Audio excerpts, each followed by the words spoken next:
Bon, alors, comme vous voyez, nos images insérées en HTML apparaissent sur notre page. Alors, il nous reste que changer la taille de ces images et ensuite on va attaquer le hover, c'est-à-dire lorsqu'on approche la souris à ces trois éléments et en personnalisant bien sûr les trois liens insérés sur notre HTML.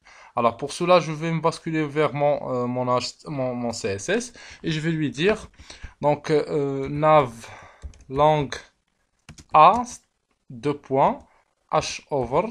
Ça veut dire lorsqu'on approche la souris à ces trois éléments ou bien à notre lien à h over à href. Alors on doit d'abord rendre notre left à 0, c'est-à-dire au départ notre left à moins 100 pixels, c'est-à-dire il sera masqué, ne sera pas affiché sur notre page, mais lorsqu'on approche la souris à ces trois éléments, ils seront à left 0, c'est-à-dire on doit avoir par la suite nos trois liens affichés sur notre page. Mais à condition, on doit bien sûr sélectionner ou bien approcher la souris à ces trois éléments. Bon, ensuite, je vais changer la taille de nos images. Alors, toujours sur nav lang AIMG, c'est-à-dire l'image insérée des drapeaux. Alors, ensuite, ici, la taille au départ doit être par exemple à 10 pixels. Voilà, point virgule, enregistré. Et par la suite, on va attaquer le design de notre trois liens en utilisant les ID de chacun. Alors, premièrement, FR. Alors, je vais lui dire ici, notre FR doit être au départ qui commence avec top 2.20 pixels, point virgule. Ensuite, le background, on garde la même couleur dans notre design, c'est la couleur utilisée. Donc ici, je vais juste copier. Et ensuite, on va changer par exemple le border. Donc border, border right par exemple. Juste pour border right, je vais mettre par exemple 2 pixels avec un style du trait solide, avec une couleur par exemple grise. Voilà, point virgule. Ça marche. Et je vais copier tout ça. Et le- je vais le refaire en trois parties. Alors la première, donc en deux parties. Donc la deuxième doit être donc pour drapeau marocain et la troisième pour anglais. Ce qu'on doit changer, c'est juste le top. Donc ici par exemple c'est 80 et l'autre c'est 140 pixels à partir du top. Enregistré. Alors je vais retester maintenant euh, ma page.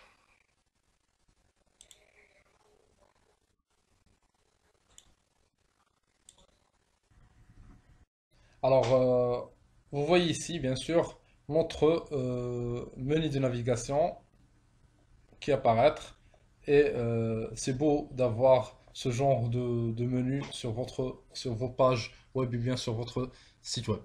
Alors il nous reste par la suite le troisième objectif, c'est de créer un menu. Donc le troisième objectif, c'est de créer un menu simple et de le convertir en menu responsive. Alors troisième objectif. Alors premièrement, comme d'habitude, je vais essayer de préparer la structure HTML. Alors pour cela, je vais créer encore une fois une div contenant notre menu. Alors cette div, je vais donner une classe et aussi un ID. Je vais utiliser l'ID dans notre euh, script JS et le classe c'est pour personnaliser juste l'affichage. Alors ID, je vais le nommer par exemple my ou bien mon, mon top menu. Et la classe, je vais créer par exemple par la suite une classe qui est égale à par exemple top menu. Voilà. Alors, sur ce menu-là, j'ai besoin d'insérer des liens. Donc, il y a 1000 méthodes de créer un menu. Alors, pour moi, je vais créer un menu en utilisant juste les Ahref, ou bien les liens. Alors, je vais commencer par Ahref. Parcourir, pour le moment, j'ai pas d'autres pages ou bien d'autres liens. Alors, c'est juste dièse. Accueil, par exemple. Je ferme le A. Deuxième, c'est Ahref. Encore une fois, dièse. Et je ferme. Je vais lui dire ça, c'est service proposé par l'entreprise ou bien pour vous, même si vous êtes particulier. Alors, je vais essayer de copier pour ne pas perdre de temps. Je vais essayer de copier, de coller des éléments. Je change juste l'accueil par contact, par exemple.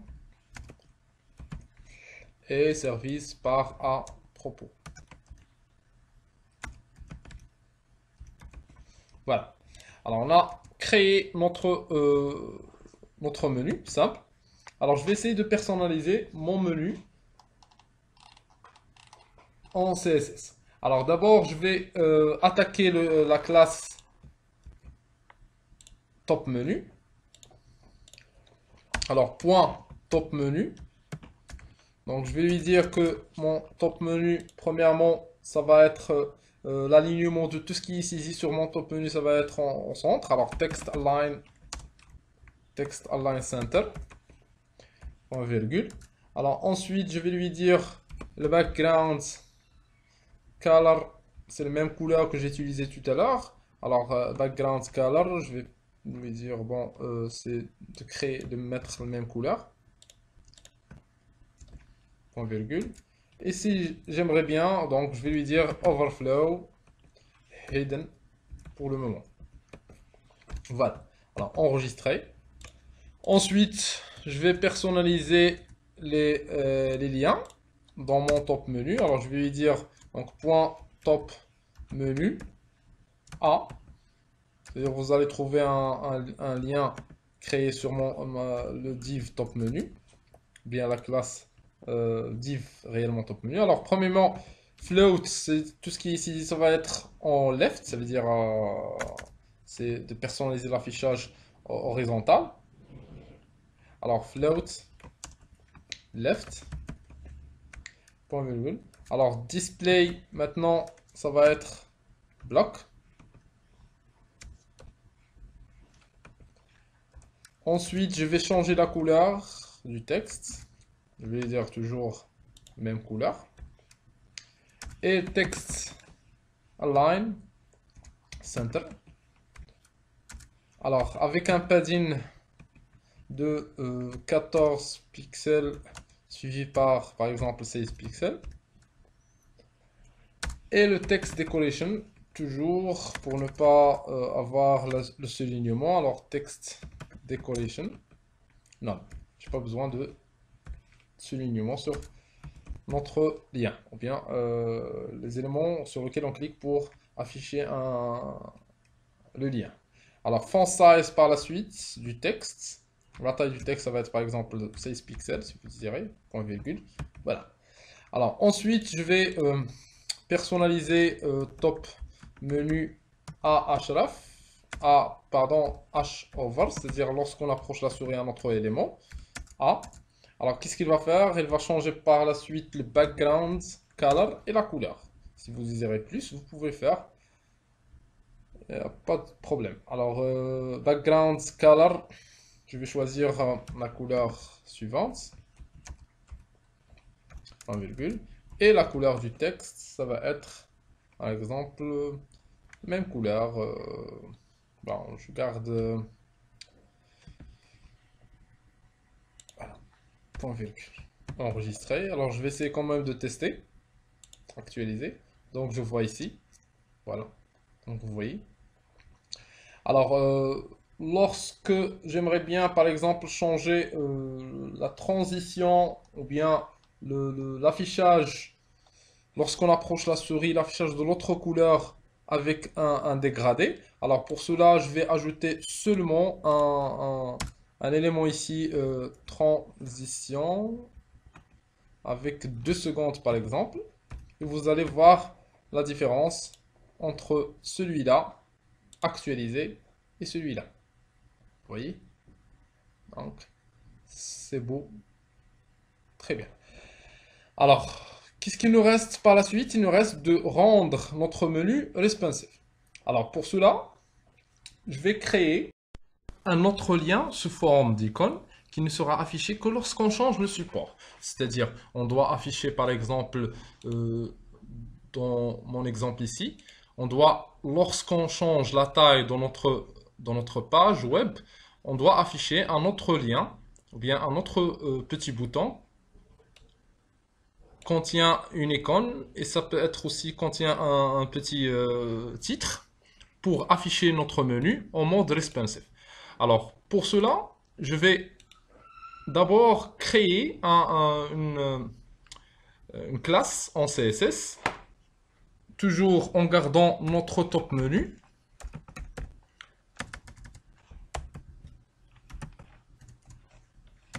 Voilà, alors, notre top menu.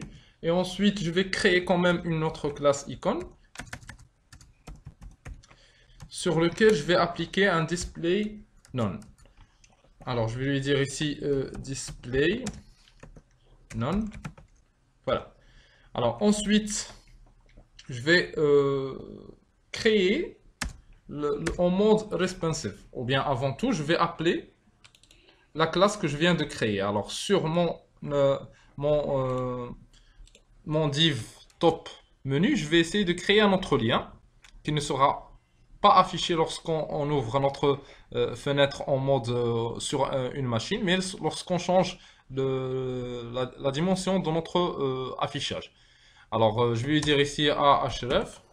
Pour le moment, je ne vais pas insérer un lien, puisque par la suite, je vais insérer un code JavaScript simple.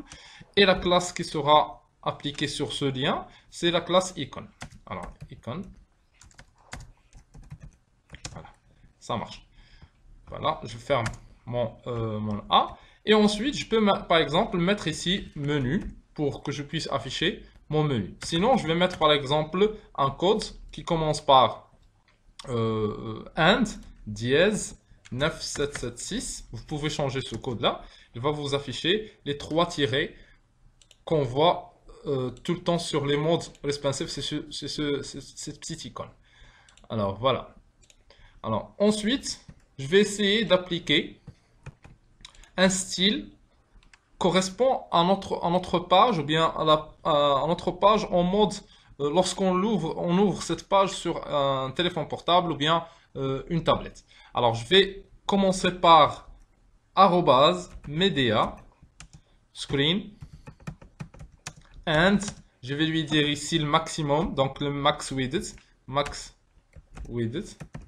est égal par exemple 600 pixels. Ça veut dire quoi? Ça veut dire tout ce qui est à l'intérieur de ces deux accolades sera appliqué seulement pour les pages ouvertes sur un autre support moins que 60 pixels dans l'affichage. Alors je vais lui dire d'abord, je vais hériter puisque ça va être hérité de mon menu. Alors point top menu.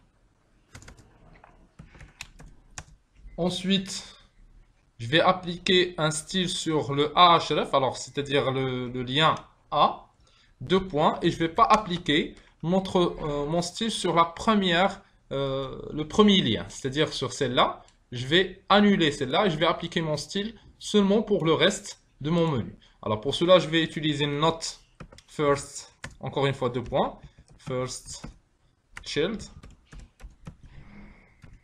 Et j'applique par exemple un display none. Display none. Voilà.